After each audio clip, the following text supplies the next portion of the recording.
जय गुरु बच्चे लोग, जय गुरु जी, जय गुरु जी। तो आज की क्लास में हम लोग को पढ़ना है एंजियोस्पर्म, एक नए स्टाइल से, एक नई जोश उमंग के साथ में। और ऐसा स्टाइल आप लोग शायद कभी ना पढ़ेंगे और ज़िंदगी भर ऐसा क्लास पढ़ करके आपको ज़िंदगी भर याद रखेगा, क्योंकि हम लोग को पढ़ना है एंजियोस्पर्म। और आप लोग का चैप्टर है प्लांट किंगडम। प्लांट किंगडम का लास्ट टॉपिक, उस लास्ट टॉपिक का नाम है एंजियोस्पर्म। और हम लोग को मालूम है एंजियोस्पर्म को हम लोग कहते हैं फूल देने वाला पौधा। और बताते हैं कि नज़र के सामने, नोट जिगर के पास जितने भी पौधा आप लोग नज़र में आता है उस सभी पौधा को हम लोग कहते हैं एंजियोस्पर्म। और एंजियोस्पर्म पौधा, अगर कोई स्टूडेंट बायोलॉजी पढ़ के भी अगर नहीं जानता, समझे एंजियोस्पर्म कुछ नहीं जानता है, मतलब प्लांट कुछ नहीं पढ़ा है, मतलब प्लांट को जान भी नहीं करता। और एक बात और बड़ाई करना चाहते हैं एंजियोस्पर्म के बारे में कि एंजियोस्पर्म धरती का ऐसा पौधा है जो पौधा के बारे में सब जानता कि यही पौधा है। बाकी थाइलोफाइटा, ब्रायोफाइटा, टेरोफाइटा, जिम्नोस्पर्म को तो बाकी पब्लिक सब, कॉमन पीपुल सब तो प्लांट कहना ही नहीं चाहता है।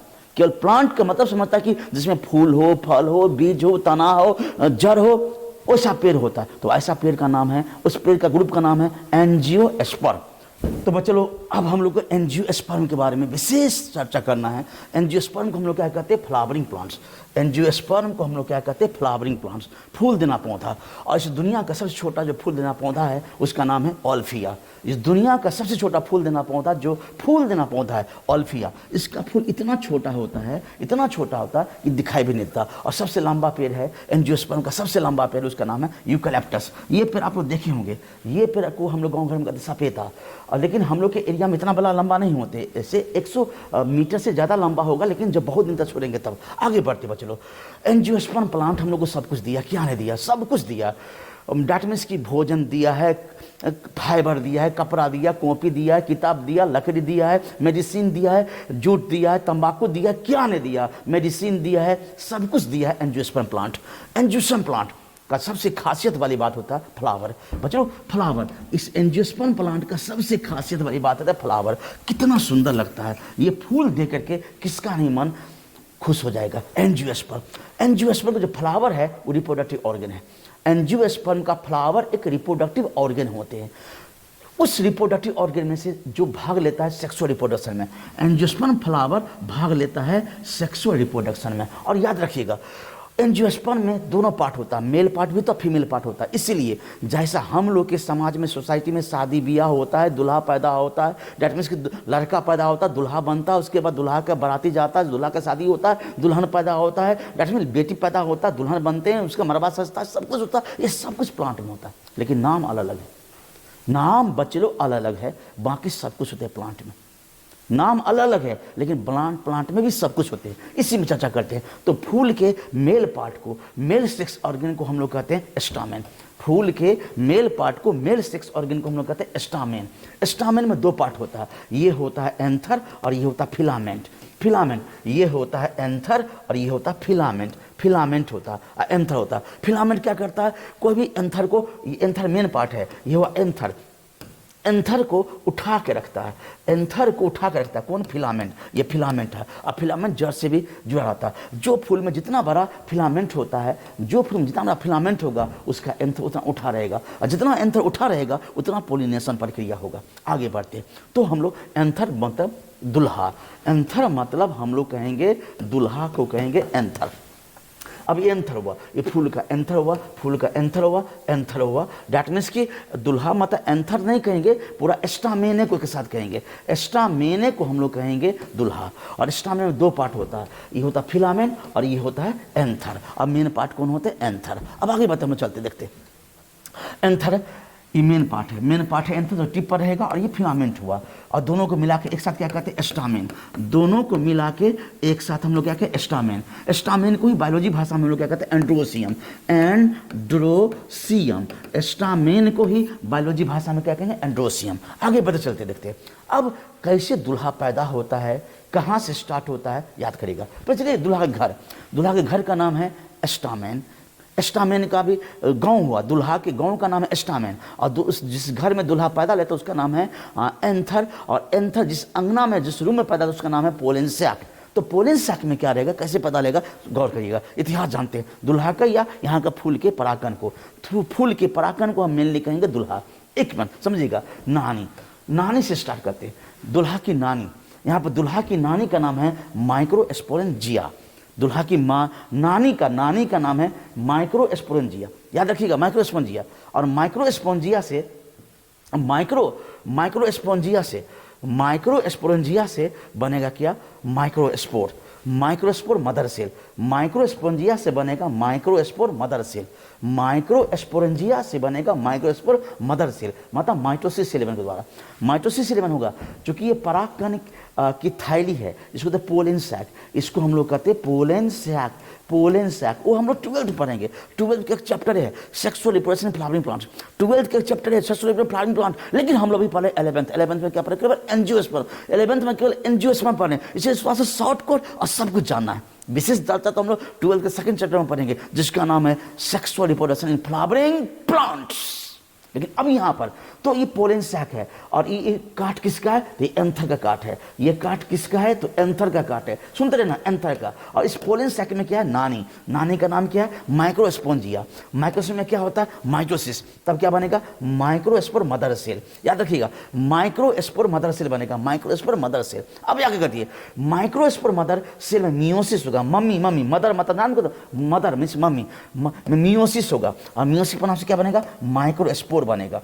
मियोसिस नाम से क्या बनेगा, माइक्रोस्पोर। और माइक्रोस्पोर ही बाद में जल जाता है दुल्हा।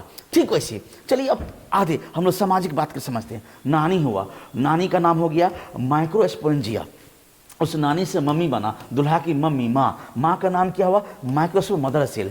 और उस माँ से क्या हुआ, पैदा लिया बेटा, 4 बेटा। यहाँ पर माइक्रोस्पोर बनते हैं 1 2 नहीं 4। क्यों, जैसे मियोसिस होगा तो 4 बनवे करेगा, मियोसिस होगा 4 बनवे करेगा। यहाँ पर 4 बेटा हुआ, 4 बेटा, कितना सुंदर है, 1 2 3 4, 4 बेटा हुआ। उस चारों का नाम क्या कहेंगे, माइक्रोस्पोर। अब उस प्रक्रिया बनने की प्रक्रिया को मम्मी से माइक्रोस्पोर मतलब दुल्हा के बच्चा या बेटा दुल्हा पैदा लेने की प्रक्रिया को माइक्रोस्पोरोजेनेसिस पढ़ेंगे हम लोग, 12th पढ़ेंगे। आगे बढ़ते, अब ये माइक्रोस्पोर 4 है, यहाँ पर 4 को माइक्रोस्पोर है, टेट्रेट कहते हैं। 1 हुआ, 2 हुआ, 3 हुआ, 4 हुआ, इसको हम लोग कहते हैं माइक्रोस्पोर टेट्रेट। मतलब 4 को माइक्रोस्पोर बना, किससे, मम्मी से। मम्मी किससे, नानी से। याद रखिएगा मम्मी का नाम क्या है, माइक्रोस्पोर मदर सेल। नानी का नाम क्या है, माइक्रोस्पोरेंजिया। और नाना का नाम क्या, एंथर कहेंगे हम लोग, एंथर कहेंगे। आगे बढ़ते, अब ये माइक्रोस्पोर जमान हो गया। जैसे ही माइक्रोस्पोर जमान हो गया, टेट्रेट, 4 भाई एक साथ रहेगा। बच्चा में 4 भाई खेलता धूपता था, जैसे 4 भाई जमान हो जाएगा तो बन जाएगा पोलन ग्रैंड। और पोलन ग्रैंड को हम कहते हैं दुल्हा, पोलन ग्रैंड को ही हम कहते हैं यहाँ पर दुल्हा, पोलन ग्रैंड को ही हम यहाँ पर क्या कहते हैं, दुल्हा। तो ये 4 भाई 4 बेटा, मतलब 4 भाई को या 4 बेटा को मम्मी का जवान हो गया, 4 को दुल्हा बना। ओके, अब 4 दुल्हा सब धज के तैयार है, पागता पहन लिया, जो भी कुछ सेहरा बांध लिया, और गाना गा रहा है, हिट गाना जो आज के दिन में चलता था, मैं आऊंगा मेरा ये। आगे जानते हो, आगे बढ़ते, नेक्स्ट पॉइंट, दुल्हा रेडी है, दुल्हा तैयार है। अब इस परागकण के पास में अगर किताबी भाषा कहेंगे तो इस परागकण के पास 2 सेल होता है। एक सेल का नाम है जेनरेटिव सेल, जो मेन ओरिजिनल दुल्हा के रोल में आता है, और दूसरा होता है वेजिटेटिव सेल। वेजिटेटिव सेल बहुत बड़ा होता है, वेजिटेटिव सेल वेजिटेटिव सेल बहुत बड़ा होता है, जो दुल्हा की बाबूजी का रोल निभाता है। यहाँ पर अभी एक ही दुल्हा है जिसका नाम है जेनेटिव सेल, ये परागकण है। परागकण को हम लोग कहते हैं मेल गैमेटोफाइट, परागकण को हम लोग कहते हैं मेल गैमेटोफाइट, मैट्रिक्स की मेल गैमेटोफाइट। परागकण किससे बना, माइक्रोस्पोर से।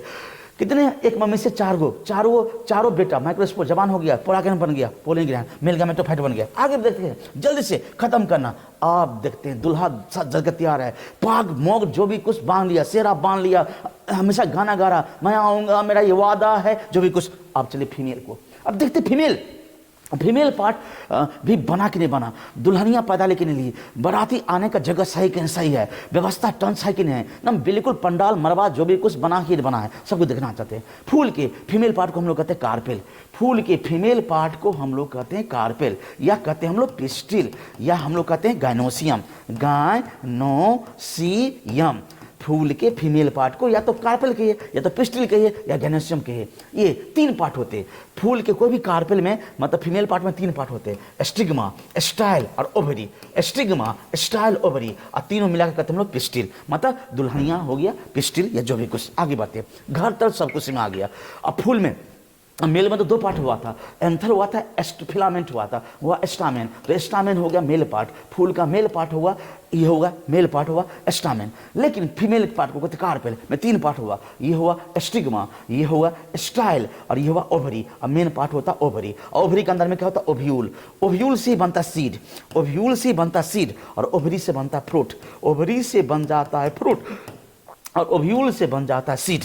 तो ये 3 पार्ट मेन है ovary, ovary, ovary, stigma, style and ovary. आगे देखते हैं, चलते क्या बात है, आगे बढ़ते चलते।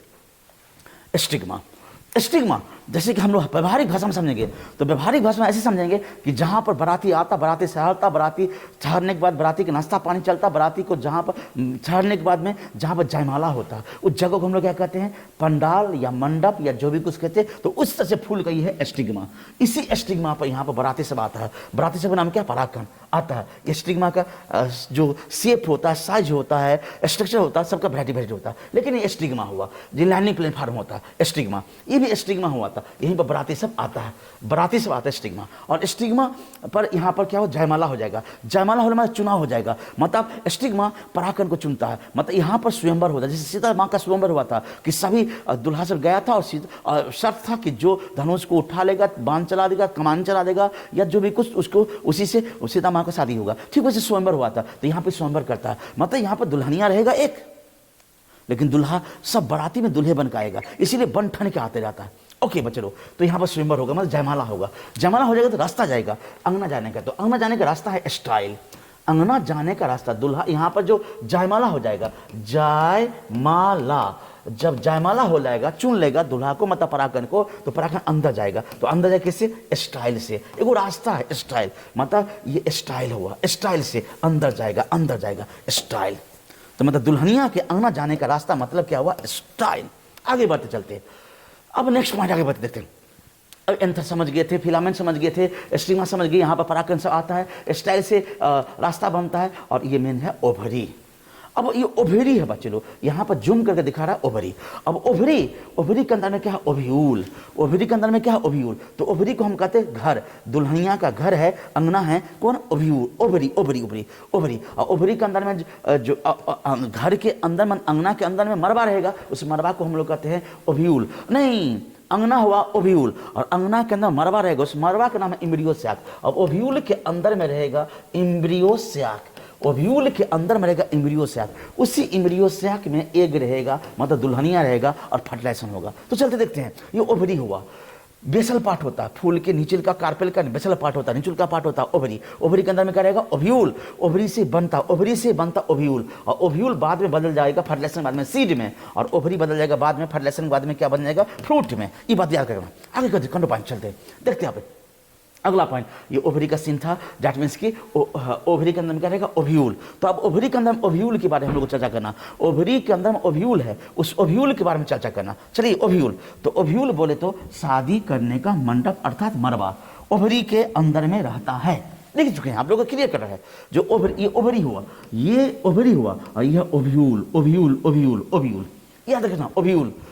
ओव्यूल के अंदर में इम्ब्रियो सैक होता है, उसी इम्ब्रियो सैक में शादी ब्याह होता है, जो भी कुछ फर्टिलाइजेशन चले। अब देखिए बच्चों, ये है ओव्यूल। अब ओव्यूल के अंदर में क्या है, इम्ब्रियो सैक। ओव्यूल के अंदर में क्या है, इम्ब्रियो सैक। तो कैसे बनता है इम्ब्रियो सैक, इसके बाद जानना पड़ेगा। इसी के बारे में हम लोग को चर्चा करना, समझना है बच्चों। अभी हम लोग शॉर्ट को जानना है, विशेष चर्चा हम लोग करेंगे 12th के सेकंड चैप्टर में। सेकंड चैप्टर का नाम है sexual reproduction in flowering plants. लेकिन अभी नहीं, अभी थोड़ा सा छोटा सा संक्षिप्त परिचय जानेंगे हम लोग। अब चलिए ओव्यूल बनने, ओव्यूल के अंदर में, ओव्यूल के अंदर में है नानी, दुल्हनिया की नानी। उस नानी को हम लोग कहते हैं माइक्रोस्पोरेंजिया। दुल्हनिया की नानी को हम लोग कहते हैं माइक्रोस्पोरेंजिया। और दुल्हनिया की नानी में माइटोसिस होगा, तब बनेगा दुल्हनिया की मम्मी। उस मम्मी का नाम है मेगास्पोर मदर सेल। मतलब नानी से मम्मी, और मम्मी का नाम है मेगास्पोर मदर सेल। मामा सिर्फ शब्द ही नहीं, एक एहसास है। माँ सिर्फ शब्द ही नहीं, एक एहसास है। चाहे मेरी माँ, चाहे आपकी माँ, चाहे किसी की माँ, माँ माँ होती है, कभी भूलिएगा नहीं। आगे बढ़ते, अब उस माँ से, माँ में होगा मियोसिस एलिमेंट। तो माँ का मतलब क्या नाम है, megaspore mother cell. Megaspore mother cell में क्या होगा, मियोसिस। मियोसिस जब होगा तो मेगास्पोर बनेगा, मेगास्पोर बनेगा। मेगास्पोर बोले तो बेटी, बेटी बोले तो मेगास्पोर। कितने, एक माँ से 4, एक माँ से 4 को बेटी बनेगी। क्या खूबसूरत है, हंसते हुए हर उस घर में खुदा की रहमत होती है, हर उस घर में खुदा की रहमत रहती है, बरसती है। जिस घरों में बेटियां हंसती है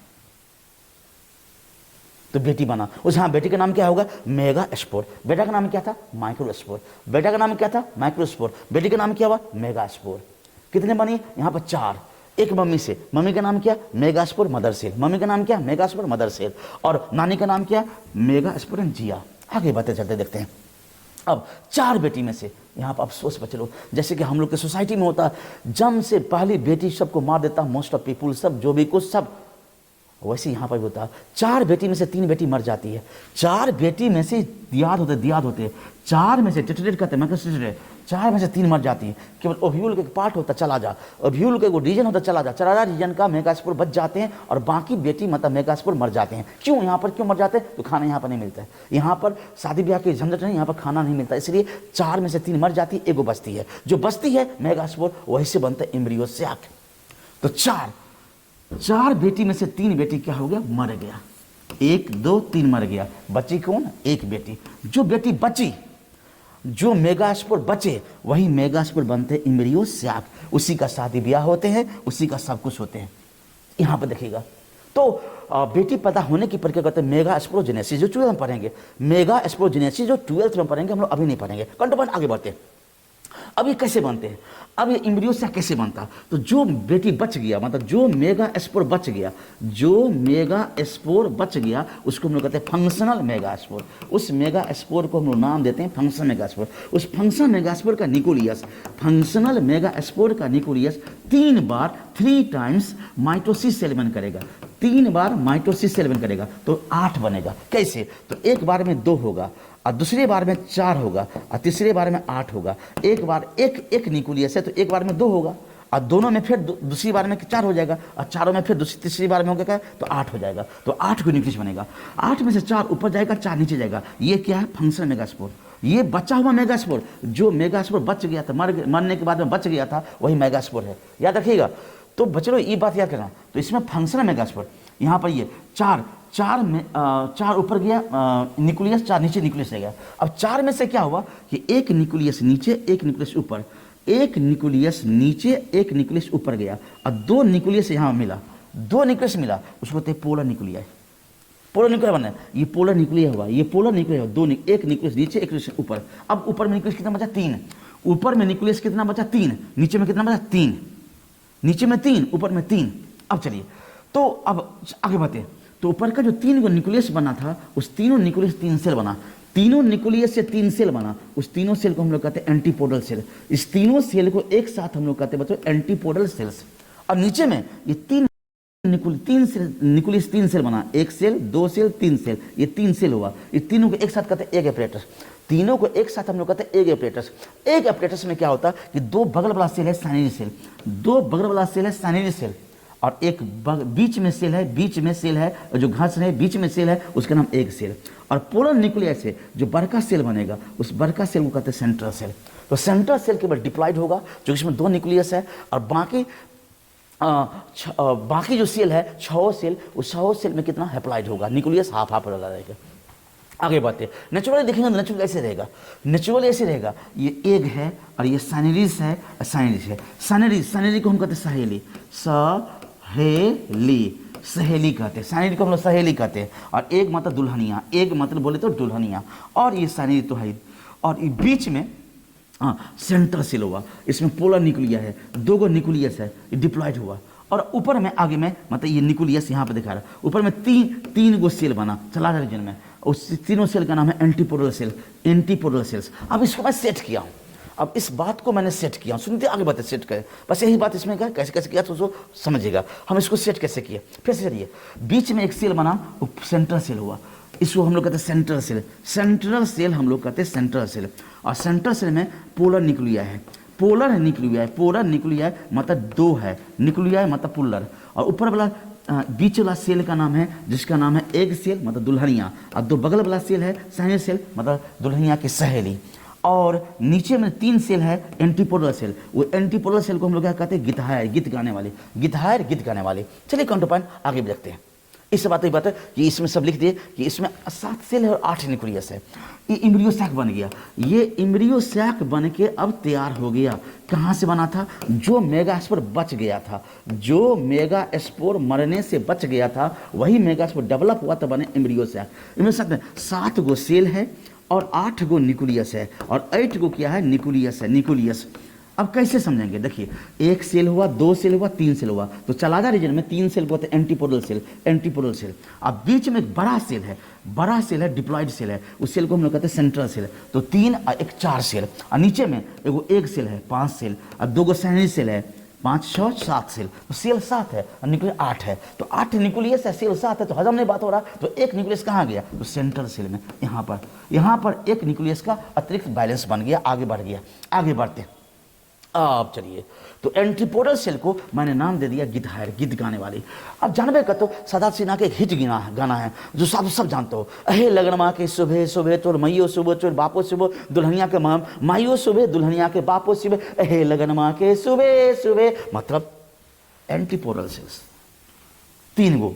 अब चलिए, अब बीच में सेंट्रल सेल, बीच में जो सेंट्रल सेल है, सेंट्रल सेल में पोलर न्यूक्लियस है, उस सेंट्रल सेल ये हुआ। इसको हम कहते हैं दुल्हनिया की बहन और दुल्हा की साली, सेंट्रल सेल। ये हुआ सेंट्रल सेल। माने हैं सेंट्रल सेल हुआ, बीच में रहेगा। अच्छा पसैया करते रहेगी, आज मेरे दीदी की शादी है, आज मेरे दीदी की शादी है, मतलब खुश है।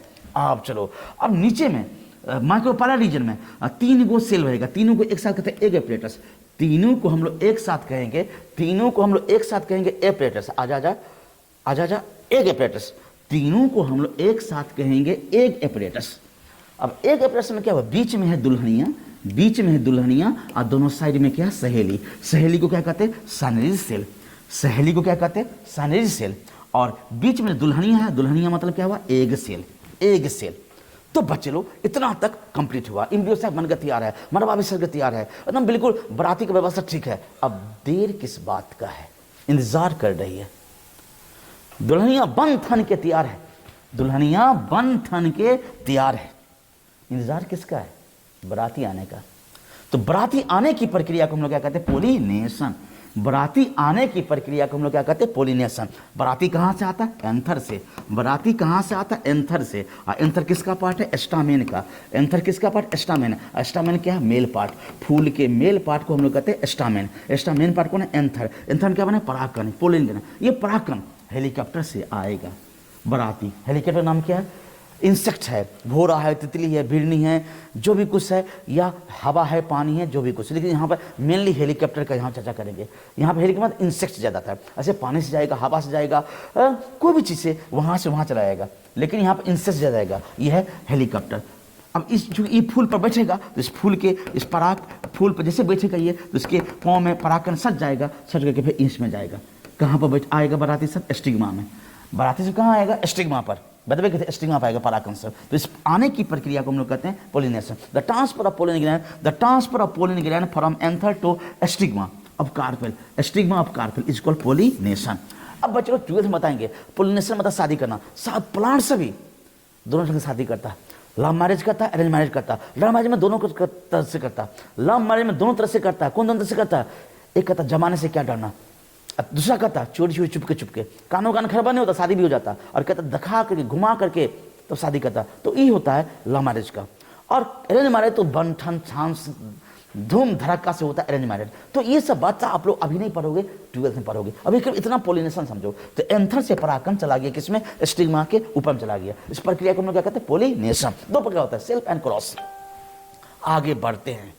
देखो बराती सब पोलिनेशन बोले तो बराती का आना दम धर करके सब दम डांस करते, डीजे बजते हुए, जो भी कुछ फटका फोड़ते हुए एकदम बिल्कुल मस्ती में बल्ले बल्ले करते हुए आ रहा बराती सब। चले कंटो पॉइंट पोलिनेशन। अब बराती बाद क्या होगा? जयमाला। अब उसमें देखा चाहिए, इसमें देखा चाहिए कि स्टिग्मा, ये स्टिग्मा पार्ट है और ये सब परागकण है। अब जो सुयोग रहेगा, केमिकल के सिग्नल से होता है, बताएंगे आप लोग को, ट्यूबवेल से पढ़ाएंगे। मेनली भूमिका आता, बोरन से भूमिका आता, केमिकल से भूमिका नहीं आता, वो अभी इन्हें चर्चा करना, अभी जल्दी से टू द पॉइंट।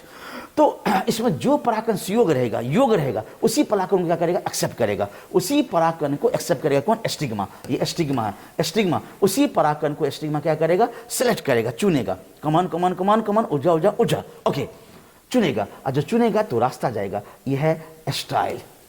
एस्ट्राइल से एक ट्यूब बनेगा, उस ट्यूब का नाम है पोलन ट्यूब, और उस पोलन ट्यूब के अंदर में जाएगा मेल गैमेट, मतलब जिसको चुन लिया गया। अब बाकी बाराती सब वहीं पर रहेगा। हाँ, आप लोग जानते हैं कोई गांव में क्या होता है, कोई बाराती से खच्चर होता है, मतलब जयमाला हो गया था, लड़की को देख लिया था, नाश्ता पानी भी चल रहा था, जिसको चुन लिया था, जिसके साथ जयमाला हुआ था, दूल्हा है, वो आना जाएगा सिंदूरदान करने के लिए, मरबा भेजेगा सिंदूरदान करने के लिए।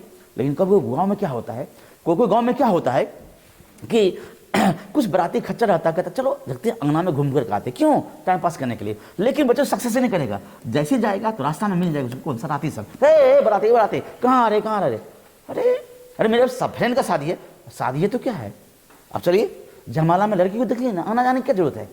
जो सराती से भी जानता है, सराती से भी जानता है कि अंगना जा क्यों रहा है, आप लोग भी जानते, हम भी जानते, आगे बढ़ते चलते हैं। चलिए बच्चों, इतना बात हो गया।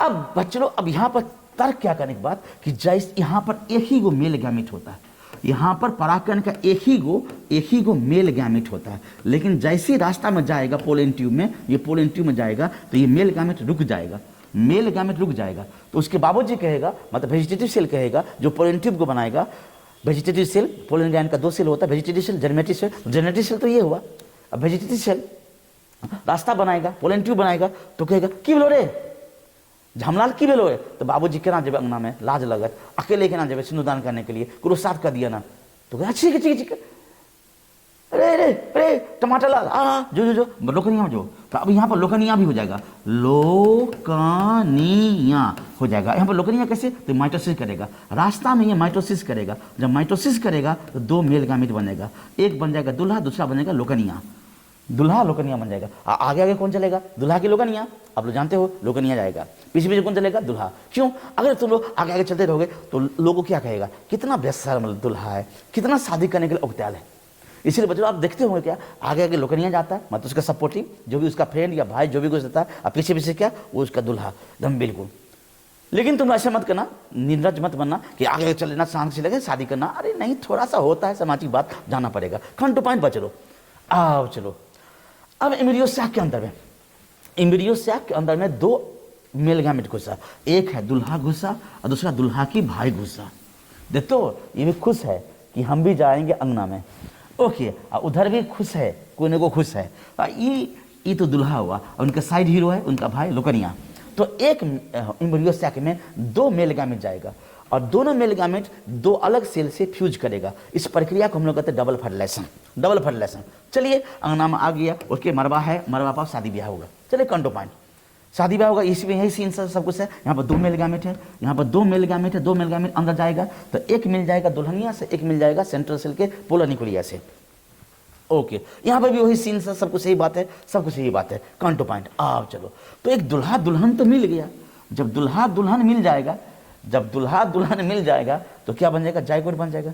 कमान कमान आजा, जब दुल्हा दुल्हन मिल जाएगा, मतलब एक मेल गैमेट और एक सेल आपस में मिल जाएगा तो फर्टिलाइजेशन कहते हैं। उस फर्टिलाइजेशन को हम लोग कहते हैं सिनगामे, उस फर्टिलाइजेशन को हम लोग क्या कहते हैं, सिनगामे, सिनगामे, सिनगामे।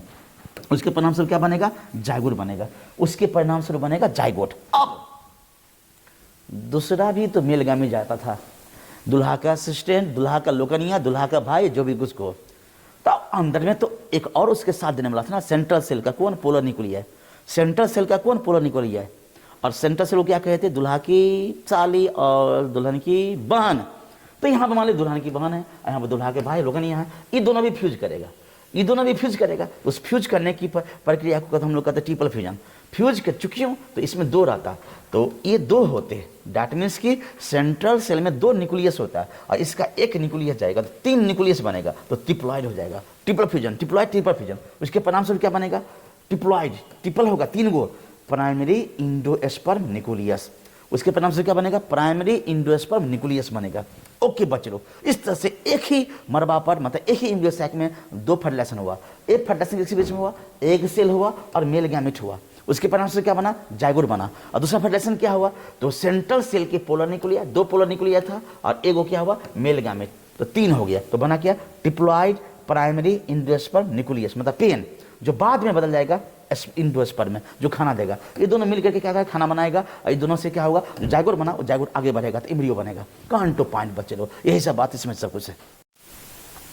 तो बच्चों लोग ये सब यही सब बात इसमें लिखा है कि डबल फर्टिलाइजेशन हुआ, एक फर्टिलाइजेशन हुआ एक के बीच में, दूसरा फर्टिलाइजेशन पोलर न्यूक्लिया के बीच में।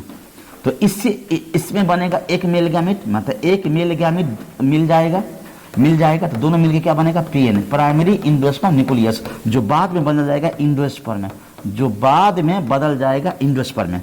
और इससे मिल जाएगा एक मेल गैमेट, इससे मिल जाएगा एक मेल गैमेट, और उस एक मेल गैमेट मिलने के बाद क्या बनेगा, जाइगोट।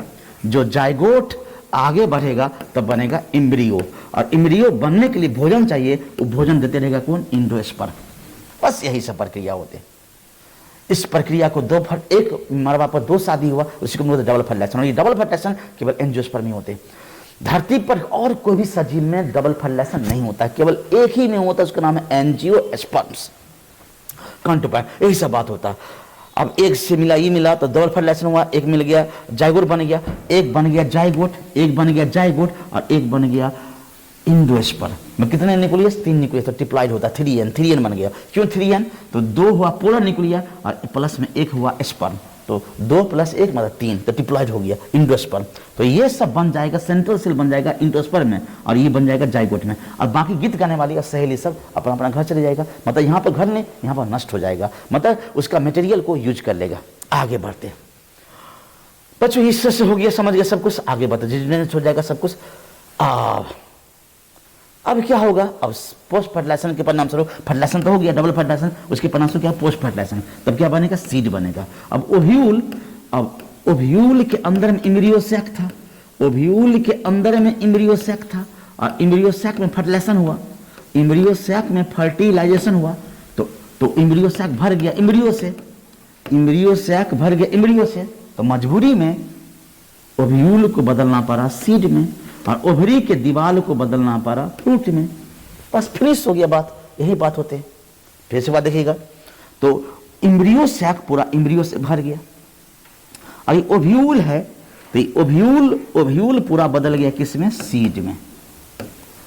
ओव्यूल किस में बदल गया, सीड में बदल गया, ओव्यूल सीड में बदल गया, याद रखिए सीड में बदल गया। और ये ओवरी का दीवाल है, ये ओवरी का दीवाल किस में बदल गया, फ्रूट में, फ्रूट में, ये फ्रूट हो गया। और ओव्यूल बदल गया किसमें, सीड में, ये पूरा सीड हो गया। और अंदर एम्ब्रियो सैक में पूरा एम्ब्रियो भरा हुआ, एम्ब्रियो सैक में पूरा एम्ब्रियो भरा हुआ है।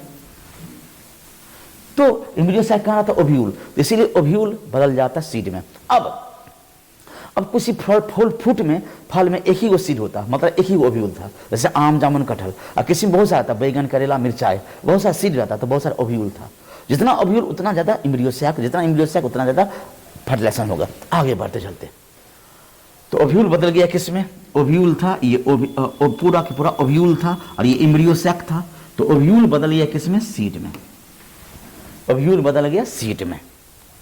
और ओवरी बदल गया, ये ओवरी का पार्ट था, ओवरी बदल गया, ओवरी ये पूरा ओवरी था, ओवरी का दीवार बदल गया किसमें, फ्रूट में। तो ये दोनों बात याद रखिएगा, ओवरी बदल गया फ्रूट्स में, ओवरी का सभी पार्ट सभी दीवार से बदल गया फ्रूट्स में, और ओव्यूल बदल गया सीड में, हो गया। अब बच लो एक लास्ट टॉपिक, एंजियोस्पर्म को बहुत सारे धरती पर 5 लाख प्रकार के जाति के प्लांट लगभग है। 5 लाख में अकेले 3 लाख क्या है, एंजियोस्पर्म, और अकेले 3 लाख एंजियोस्पर्म में से अकेले 3 लाख एंजियोस्पर्म केवल है। 5 लाख में से अकेले 3 लाख एंजियोस्पर्म है। तो इस एंजियोस्पर्म को 2 भाग बांटा गया है, एक का नाम है मोनोकोट, एक का नाम है डाइकोट। एक मोनोकोट है, उसी को तो मोनोकोटिलेडोनिया, मोनोकोटिलेडोन्स, मोनोकोटिलेडोनिया, मोनोकोटिलेडोन्स, और दूसरा है डाइकोट, डाइकोटिलेडोनिया, डाइकोटिलेडोन्स। अब दोनों में अंतर देखते हैं। मोनोकोट का जड़ हमेशा फाइब्रस रेशेदार होता है, रेशा। अब देखिए ना, प्याज देखिए, गेहूं देखिए, मक्का देखिए, उसके बाद में लहसुन देखिए, सबका जड़ जो धान देखिए, गेहूं देखिए, सबका जड़ रेशेदार होता है, रेशा रेशा रेशा रेशा रेशा। अब आम देखिए, इमली देखिए, कटहल देखिए, सबका जड़ लंबा रहता है, टैप रूट। तो डाइकोट में टैप रूट रहेगा और मोनोकोट में फाइब्रस रहेगा, फाइब्रस रूट में। तो रूट से पकड़ सकते हैं, उखाड़े देंगे, देखेंगे ऐसा जड़ रहेगा, रेशेदार जड़ रहेगा। धान गेहूं मक्का में जिसने देखते हैं तो उस समझिएगा मोनोकोट है, रेशेदार। और ऐसा जड़ रहेगा, बहुत लंबा लंबा एक जड़ रहेगा, टैप रूट, और उसका साइड सब रहेगा, तो वह डाइकोट। आगे तना। अब डाइकोट का तना में क्या होता है कि कैम्बियम टिश्यू होते हैं और ऊडी होते हैं। इसका तना हमेशा लकड़ी होता है, ऊडी होती है। और इसका तना हमेशा क्या होता है, मोनोकोट का ननोडी होता है, फोकला होता है, खाली जगह होता है। देखो ना, अब जैसे घास में लकड़ी नहीं होता, बांस में लकड़ी नहीं होता, गेहूं में लकड़ी नहीं होता, मक्का में लकड़ी नहीं होता, धान में लकड़ी नहीं होता है। और आप लोग नारियल, सुपारी, तार को अगर लकड़ी का तो लकड़ी उसको भी नहीं माना, तो उसके अंदर में छिद्र रहता है, उसमें कैम्बियम टिश्यू नहीं रहता इसमें स्टेम में। लेकिन ये तो साग सब्जी को छोड़ दो तो इसका सभी लकड़ी ऊडी होता, लकड़ी में होता। डाइकोट में पत्ता याद रखना, मोनोकोट का पत्ता जो रहेगा ऐसा रहेगा, हमेशा इसका वेनेशन ऐसा रहेगा, पैरेलल वेनेशन, सीधा सीधा रहेगा, सीधा रहेगा। और डाइकोट का पत्ता में रेटिकुलेट वेनेशन रहेगा, ऐसे से रहेगा, वेन ऐसे से रहेगा, रेटिकुलेट रहेगा, सबके सब ऐसे से रहेगा, और उसका वेन निकला रहेगा। तो ऐसा पत्ता जिसको भी देखिएगा तो समझिएगा ये डाइकोट है, और ऐसा पत्ता जिसको देखिएगा मोनोकोट है। एक बात और याद करिएगा, डाइकोट का पत्ता में थोड़ा डंटल रहेगा, निकला हुआ नोट से डंटल निकला रहेगा। और मोनोकोट में भी डंटल नहीं आता, डंटल स्टेम को सपोर्ट करते हुए डंटल जड़ में ही रहेगा, यहां पर लगा रहेगा। आगे बढ़ते बच्चों, अब पत्ता समझना ऐसा रहेगा, पैरेलल वेनेशन, सीधा ऐसा रहेगा तो समझिएगा पैरेलल वेनेशन, और ऐसा रहेगा तो समझिएगा रेटिकुलेट वेनेशन जो डाइकोट का होगा। और डाइकोट का पत्ता ऐसे से डाइकोट का रहेगा, और ऐसे सीधा वाला रहेगा, अरे ऐसे सीधा वाला, ऐसे बांस में, गेहूं में, मक्का में देखोगे तो मोनोकोट हो गया। और ऐसा पत्ता देखिएगा, जो भी कुछ पत्ता, पान का पत्ता, जो भी कुछ पीपल का पत्ता, ये डाइकोट का हुआ। चलिए काउंटर पॉइंट, मोनोकोट है। फ्लावर में मोनोकोट के फ्लावर के पास में बहुत कम पार्ट होगा, लगभग में 3 पार्ट ज्यादातर 3 पार्ट रहेगा। और डाइकोट के फ्लावर में 4 से 5 पार्ट रहेगा। तो डाइकोट का फूल भी बड़ा होता है, सुंदर होता है मोनोकोट के तुलना में।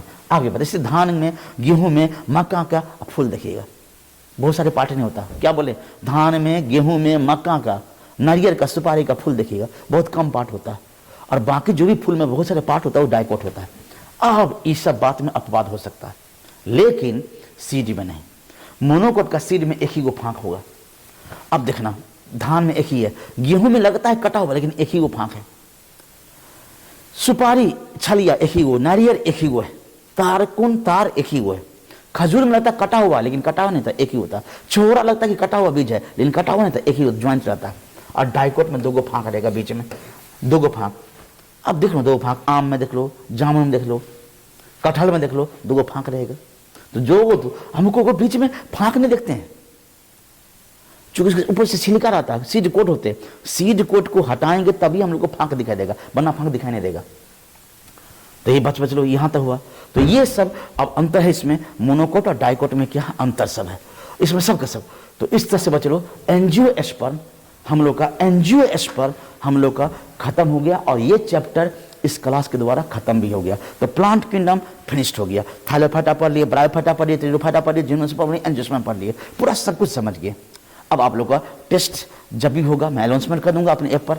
अब बच लो, बहुत ही मेहनत के साथ में, मैंने ऐसे तो मैं अपने ऐप पर पढ़ाता हूँ, बट यूट्यूब पर आता हूँ आप लोग के लिए, तो थोड़ा हो सके और अच्छा लगे तो शेयर कर दीजिएगा, नया है तो सब्सक्राइब कर दीजिएगा। और क्या चाहिए, मुफ्त में आप लोग के सबको पढ़ाते हैं, वैसे शौक है और हॉबी है, खुशी मिलता पढ़ा करके, और आप लोगों को भी शायद पढ़ के खुशी मिलता होगा, और ज्ञान मिला है, नॉलेज मिला है, एंजियोस्पर्म कंसेप्ट क्लियर हुआ है। तो सब्सक्राइब करिएगा, अगर कर चुके हैं तो शेयर कर दीजिएगा। बस बच्चों, आज यहीं तक। जय गुरु जी, जय गुरु जी, जय गुरु जी।